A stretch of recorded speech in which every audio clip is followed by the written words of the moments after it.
Atenção, eu vou trazer para você agora uma reportagem, uma delação que pode comprometer uma das famílias mais ricas e poderosas do Brasil. O ex-ministro Antônio Palocci guarda informações bombásticas e essas informações podem dar origem a uma nova fase da Operação Lava Jato para apurar negócios da TV Globo envolvendo sonegação fiscal, empresas de fachada no exterior e negócios em contratos do futebol. Palocci quer falar, mas ainda não sabe se querem ouvi-lo. Vamos assistir. No escândalo que chacoalhou a política brasileira, uma delação causa pesadelo nos poderosos.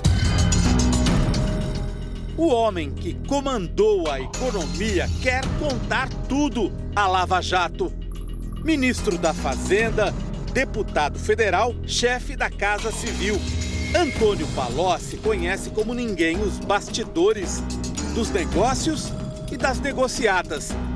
Mas ele será autorizado a contar tudo? Porque a maior empresa de comunicação do Brasil, a Globo, teme a delação de Palocci. Uma notícia recente fez o império estremecer.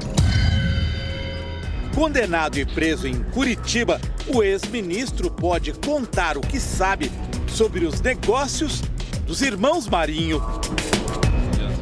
Num depoimento ao juiz Sérgio Moro, em abril deste ano, Palocci insinuou que poderia comprometer uma grande empresa de comunicação que no passado esteve próxima de falir.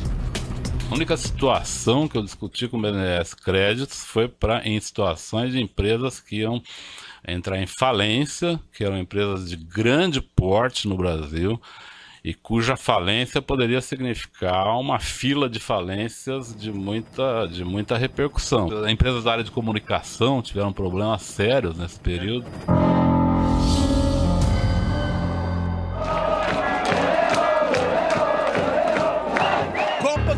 De 2002, os brasileiros vibram com o título na Coreia e no Japão. A cada 4 anos, bilhões de reais ingressam nos cofres da Globo por causa do Mundial. São quase 50 anos de parceria da emissora com a FIFA. O torcedor desconhece os bastidores. Por causa de maus negócios, a Globo quase quebrou no início dos anos 2000 e montou um esquema para comprar as transmissões. Segundo estes documentos da Receita Federal, naquele período em que quase faliu, a Globo conseguiu comprar os direitos de transmissão da Copa do Mundo sem pagar impostos no Brasil. Uma operação fraudulenta escondida atrás de uma empresa de nome Empire, Império em inglês. A investigação da Receita Federal só começou em 2005. Foi revelada em 2013 por este jornalista. A Globo deveria ter simplesmente comprado os direitos de transmissão e pago os impostos. Ela não fez isso. Ela criou uma série de empresas para que uma dessas empresas herdasse os direitos e esses direitos passassem para a Globo como que por osmose, assim, sem que houvesse o ato de comprar os direitos diretamente pela Globo sem pagar os impostos. Vamos entender como tudo isso aconteceu. Usando empresas de papel, a Globo remeteu dinheiro para o Uruguai, dali para as Antilhas Holandesas no Caribe, em seguida para Amsterdã, na Holanda. Lá, a Globo Overseas comprou os direitos de transmissão da Copa e os transferiu para a Empire. A empresa foi montada nas Ilhas Virgens Britânicas, um esconderijo de dinheiro sujo no límpido Caribe. Segundo a Receita, a Globo simulou investimentos para criar a Empire, como se fosse uma empresa de verdade. Mas era só fachada, funcionando neste endereço em Tortola, a capital das Ilhas Virgens. Assim que a Empire ficou com os direitos da Copa, ela foi dissolvida e seus bens transferidos para a Globo. Com essa manobra, a família Marinho deixou de pagar mais de 170 milhões de reais em impostos no Brasil. Então é no mínimo infantil uma empresa achar que pelo fato dela abrir uma conta corrente no exterior ou uma filial, ela escapa do cumprimento de obrigações acessórias, do cumprimento do pagamento do imposto de renda, do PIS/COFINS, do CID. Eu faço uma coisa que é tão óbvia, que é tão ingênua, tão infantil, porque eu tenho certeza absoluta que eu não vou ser pego. A Receita Federal acusou a Globo de simulação. Multou a empresa em 150% do valor do imposto sonegado. Pretendia processar um dos donos da emissora, José Roberto Marinho, por crime contra a ordem tributária. Quando a denúncia veio à tona, o valor devido pela família Marinho aos cofres do governo brasileiro, com multa e juros, já passava dos 600 milhões de reais. Foi então que aconteceu um episódio de cinema. Uma funcionária da Receita do Rio de Janeiro, Cristina Mares Ribeiro, que estava em férias, furtou o processo. Foi na véspera dele ser remetido ao Ministério Público Federal. Um dos donos da Globo corria o risco de ser processado criminalmente por omitir informação ou prestar declaração falsa às autoridades fazendárias. Isso beneficiou muito a Globo, porque ao não chegar no Ministério Público, não se torna uma investigação de ordem criminal, o que poderia ser um constrangimento muito grande para a família Marinho. Inclusive, constrangimento de ordem política, afinal são figuras públicas que detêm uma influência política determinante no cenário brasileiro, né? Na conjuntura política brasileira. Então eles escaparam dessa. A mulher que cometeu o furto foi condenada a 4 anos e 11 meses de prisão, mas passou menos de uma semana na cadeia até receber um habeas corpus do Supremo Tribunal Federal. Hoje, ela responde ao processo em liberdade. Fomos ao luxuoso prédio em que ela mora, na Avenida Atlântica, no Rio de Janeiro, de frente para o mar. Mas ficamos sem resposta. Zé não está aqui não. Não está? Ah, então nem adianta. Faz tempo que ela sumiu, eu não tenho mais visto. Quem teria interesse em sumir com o processo da Globo?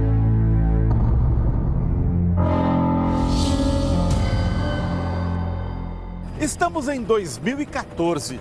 A dívida da Globo com a Receita Federal já tem quase 10 anos acumulando juros, correção monetária e multas. A empresa decide tirar proveito de uma lei que entra em vigor, a 12.996. No papel, o objetivo era incentivar a inovação na produção de automóveis. Mas, lá no meio, a oferta de um negócio de pai para filho aos grandes devedores do Brasil. 100% de desconto nas multas para quem pagasse a vista os atrasados. Se o fisco lança uma regra, ele nunca lança para um contribuinte. Ele lança para alguns contribuintes. A pergunta é, quantos contribuintes se encaixariam nesse formato? Esse formato é um formato para 10 contribuintes, 5 contribuintes, 1 contribuinte? Então, parece que é um refis desenhado para aquele contribuinte, né? Refis é um programa para parcelar dívidas antigas. Foi a lei entrar em vigor e a Globo tirou o proveito para limpar seu nome. Com 10 anos de atraso, pagou mais de R$1 bilhão, mas deixou de pagar outro bilhão em multas. Dinheiro que daria, por exemplo, para sanar a profunda crise dos hospitais públicos do Rio de Janeiro. Ou construir 212 escolas com 100 mil vagas para estudantes em São Paulo. Perguntas que só uma investigação oficial poderá responder. A Globo fez pressão a favor da lei. Palocci, que já não era ministro, colaborou nos bastidores do governo.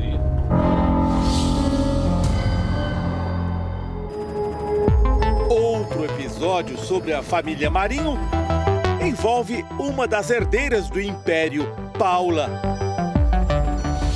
Janeiro de 2016. A Polícia Federal faz buscas na filial da empresa panamenha Mossack Fonseca, em São Paulo. A Mossack Fonseca oferecia a brasileiros a criação de empresas no exterior, em geral usadas para esconder patrimônio ou sonegar impostos. A Polícia Federal apreendeu milhares de páginas como estas, com informação valiosa. Uma delas chamou a atenção dos investigadores. Traz o nome de Paula Marinho, filha de um dos donos da Globo, associado a 13 empresas criadas no exterior. Antes da descoberta, o jornal O Globo, da família Marinho, havia definido a empresa Mossack a serviço de ditadores e delatores. Pelas anotações apreendidas, Paula pagava valores mensais a partir de uma conta bancária pessoal para manter 13 empresas de fachada no exterior. A Venke, em Las Vegas, Nevada, Estados Unidos.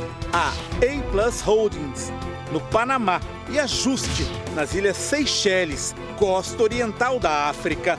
Eram empresas ligadas aos negócios de Paula Marinho e do então marido dela, Alexandre. Sem concorrência pública, nos anos 90, o casal conseguiu a concessão do estádio de remo da Lagoa Rodrigo de Freitas. Numa das renovações do contrato, Paula assina como fiadora do marido. Nos últimos 20 anos, o estádio recebeu grandes investimentos de dinheiro público por conta dos Jogos Pan-Americanos e das Olimpíadas. Tornou-se um lucrativo centro de lazer, com restaurantes e cinemas, num dos cartões postais do Rio de Janeiro. Os donos da Globo afirmam que Paula Marinho nada tem a ver com os negócios de Alexandre, que agora é ex-marido dela. Se é assim, por que a herdeira da Globo sustentava 13 empresas de fachada no exterior? Além disso, descobrimos que João Roberto Marinho, a filha Paula e o genro Alexandre compartilhavam um endereço no Rio de Janeiro para a correspondência de suas empresas. Empresa Vaincre LLC. Fica aqui, por favor. No sexto andar. Eu vim falar.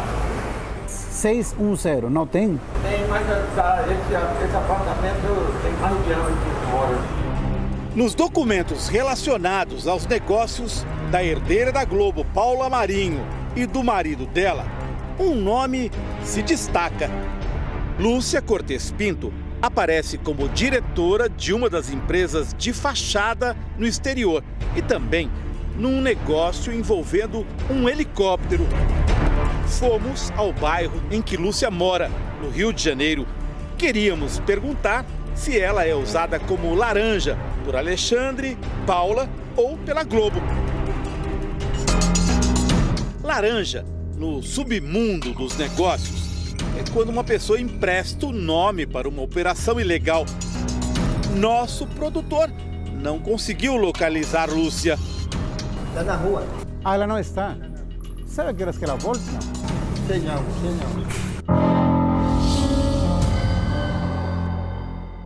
A delação premiada de Antônio Palocci pode acabar com muitas dúvidas. Em Curitiba, nosso produtor descobriu que a esposa do ex-ministro, Margarete, incentiva o marido a contar tudo. Recentemente, Palocci trocou de advogados, contratou um escritório que participou da delação do doleiro Alberto Youssef, uma peça-chave da Lava Jato. A notícia de que a delação de Palocci pode comprometer a Globo ganhou força. Segundo o jornalista e blogueiro Reinaldo Azevedo, Palocci pretende contar tudo o que sabe.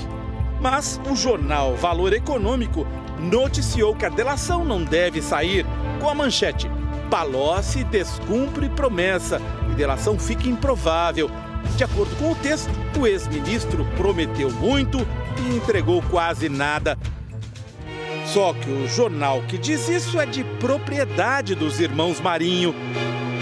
Em Curitiba, onde está preso depois de uma condenação a 12 anos de cadeia, O ex-ministro tem relatado o que sabe aos advogados, que por sua vez conversam com integrantes do Ministério Público.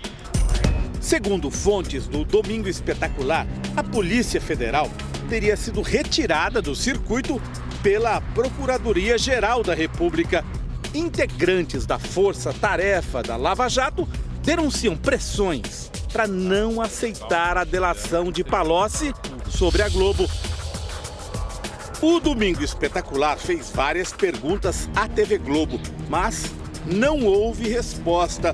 E os brasileiros também correm o risco de ficar apenas com as perguntas.